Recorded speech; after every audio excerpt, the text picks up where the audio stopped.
Would you please share quickly about what we have here, what we use, what you use during hula practice and hula dances? So we have, in our styles of hula, there's different implements, different instruments and stuff that we use in accompaniment.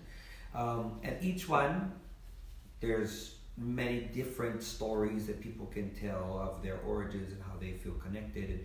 And also that helps to influence our decision in using these instruments. We don't just use them for just, oh, I want to have that sound. But also, why do I choose that implement? What is that element that I'm going to bring into hula? So one of the first ones that I would say is noted is the ili ili. Yeah. So we call ili ili. They're just smooth river stones, or river and coastal stones. They're just rocks that have tumbled down over hundreds of years, thousands of years, millions of years, and become smooth and polished like this. And we hold them in the hand, and we mimic the sound that they give when they're rolling through the waves.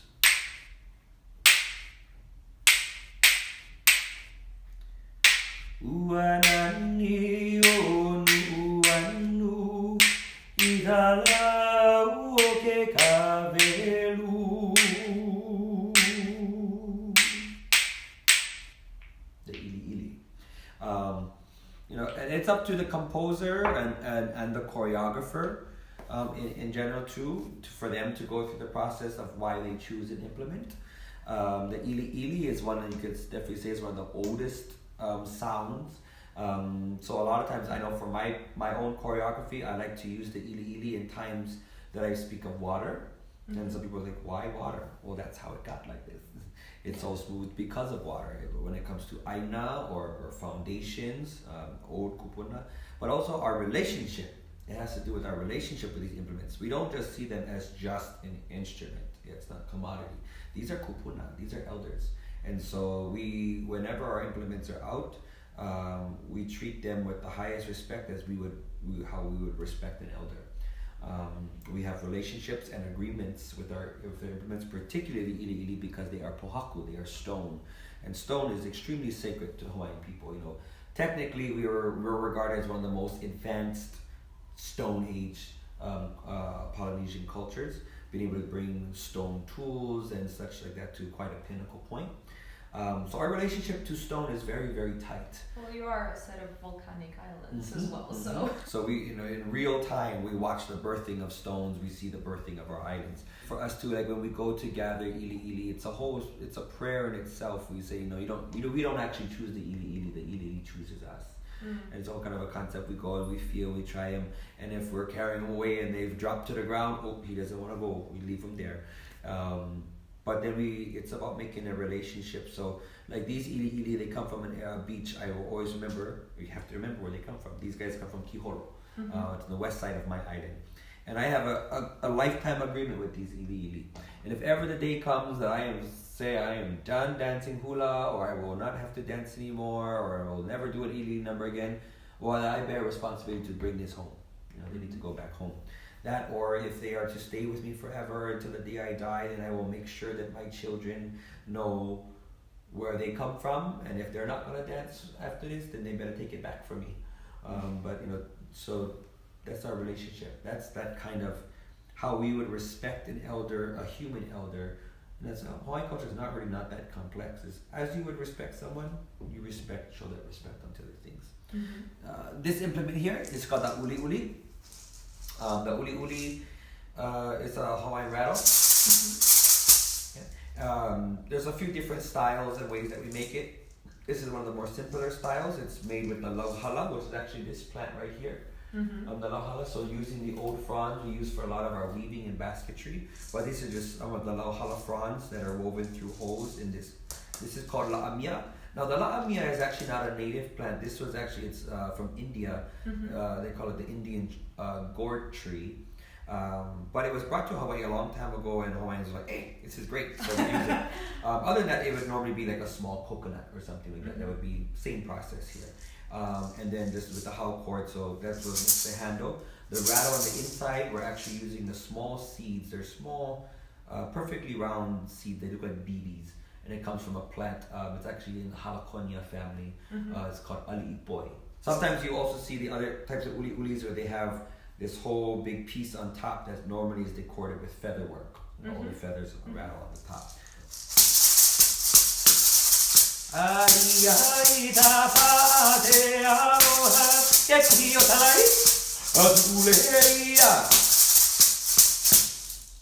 The uli. Yeah. The uli, and then another one of the more simpler styles, hula kala'au. Basically rhythm sticks. And we have many different styles. We can have even smaller than this, just small ones that are kind of held for in motion. These are kind of medium-sized ones. One of the common measurement for the next standard one is as long as from your, what we call a lima, which is from the tip of your finger to your shoulder, and then your ka is your striker, so you have a long one and a short one, and they do together, and all the way up to full staff size that we stand with. They're normally as tall as the dancer, and then you have a striking stick, and we can hula in that way too. But just in rhythmic fit. Again, we're mimicking all these sounds. They come from the most basic things of trees hitting together. That little sound, from rolling stones, from hearing the rustling of leaves and the ili mimics. So the hula kala'au you can use for many different things. Yeah, we have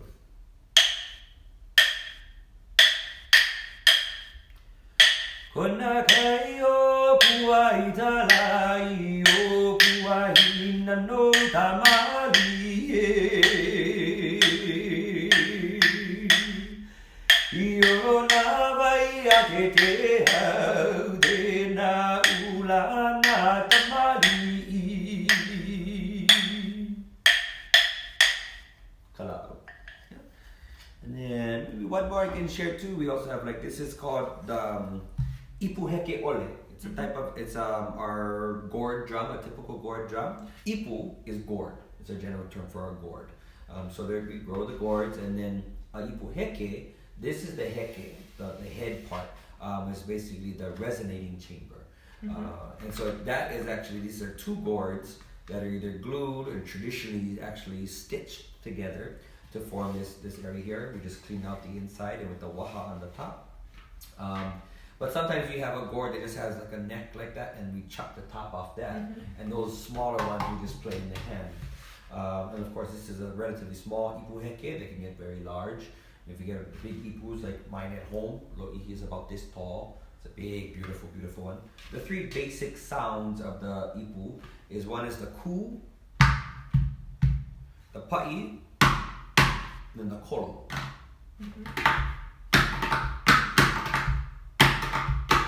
And a lot of times too, this is the main instrument, one of the main instruments that is used by the chanter to keep beat of the hula.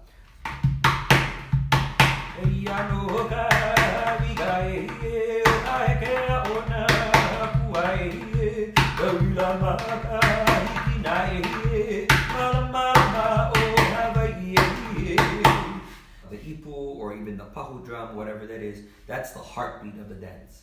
And the dancers, all the dancers are to follow the beat of the drum. So if everybody's on beat with the ipu, with the pahu, they'll be on. Yeah. So in other than that, you have to give up your independence of your brain of just counting on your own. Everyone has to follow the drum. So that is the ipu heke. But yeah, so we have many other different types of instruments that we use as well too, from the papahehi and then the ohianu ihu, eke, different types of drums, or even flutes and stuff that we use.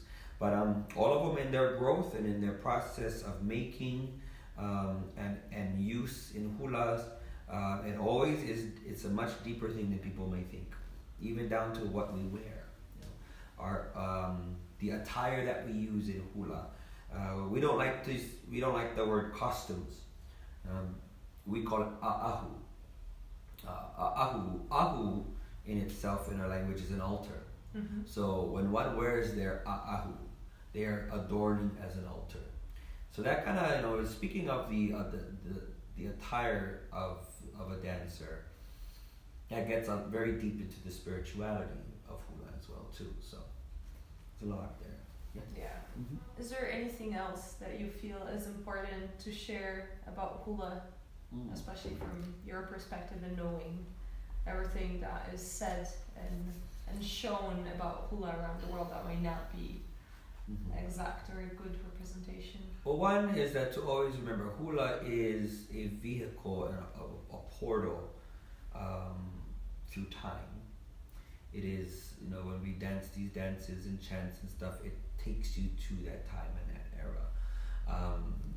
A true dancer is meant to offer themselves to be able to house the gods. We invite the gods and the elements to possess us, so that we manifest them to the wider public to see.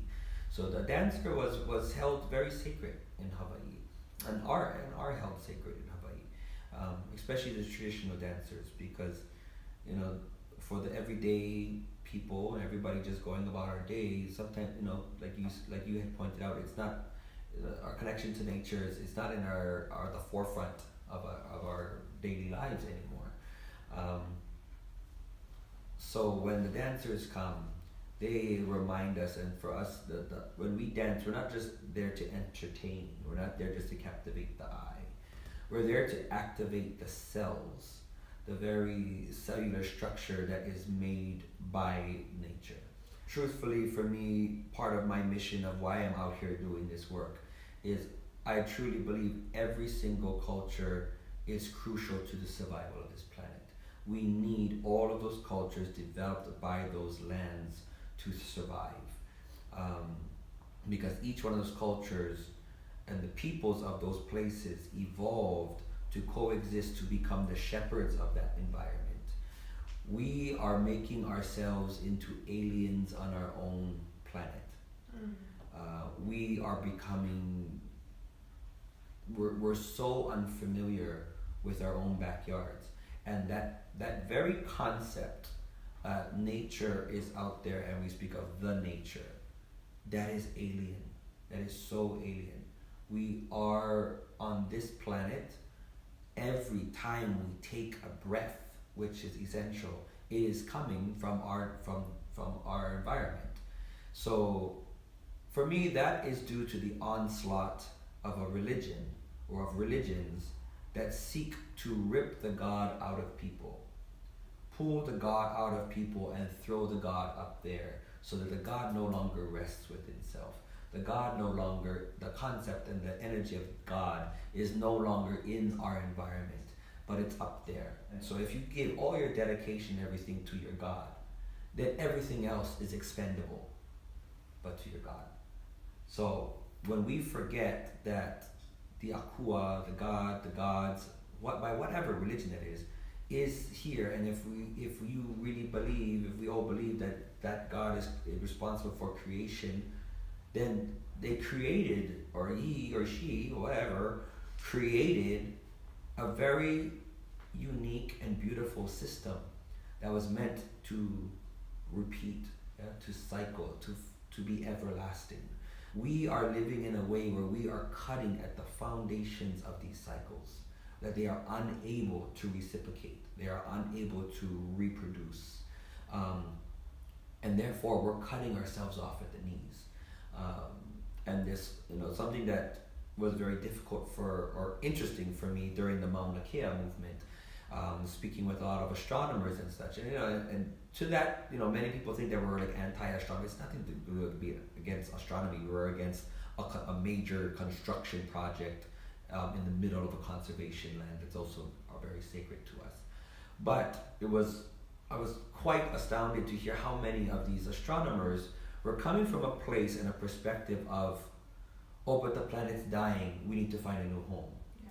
So spending billions and billions of dollars and resources and energy into trying to find a new place, opposed to take care of this place. Exactly. That focus is alien. It's very alien, and for me, it's a plague. It is a plague that is spreading across this planet. It started from ripping people away from their spiritual beliefs that connected them to their places.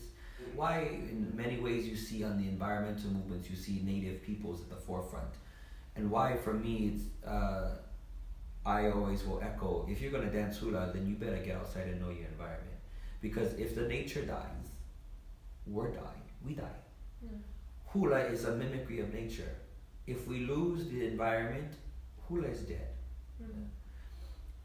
We're mimicking the motions of water, we mimic the motions of the forest, of the trees, of the animals. We're losing our animals. There's so many of our dances now that people cannot really connect to. Because we sing of the manu'o'o. No one has seen a manu'o'o. It's been extinct for the past 60 years. No, Hawaii is the endangered species capital of the world. And so we've always said Hawaii is a microcosm for us. So we can understand the state of the world by looking at our own home. We see the effects of every one decision we make in real time. We see it quickly. Where on a big continent, it's sometimes it's harder to see the effects of something because things go so far away. Yeah, and especially that there is the illusion of our resources being unlimited.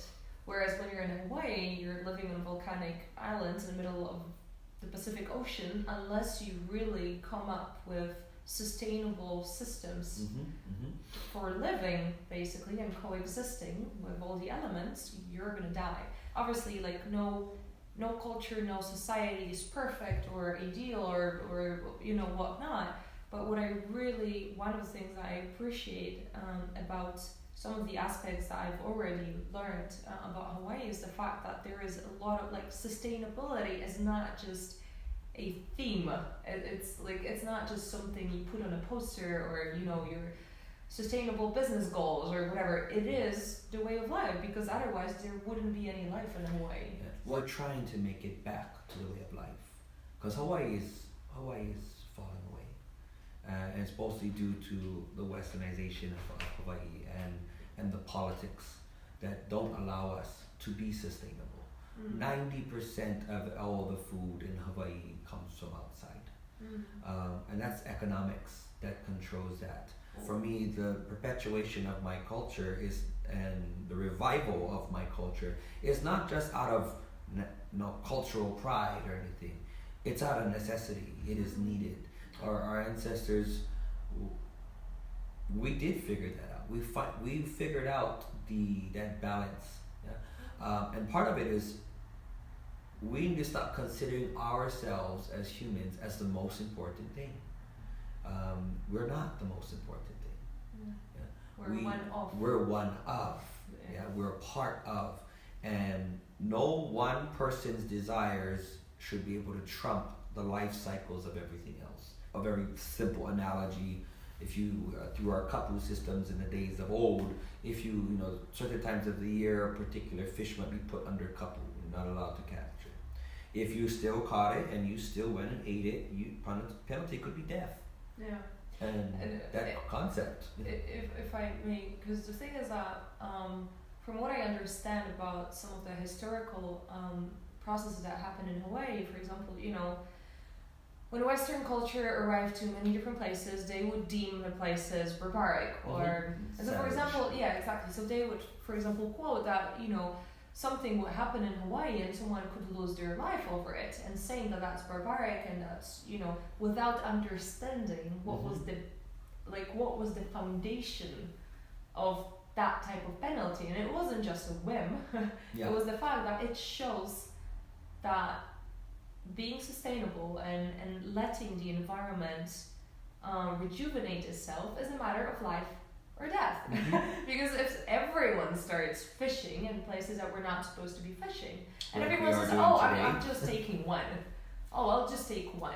If everyone does that, then there's no more fish. There's no more life. And that's exactly where we are right now.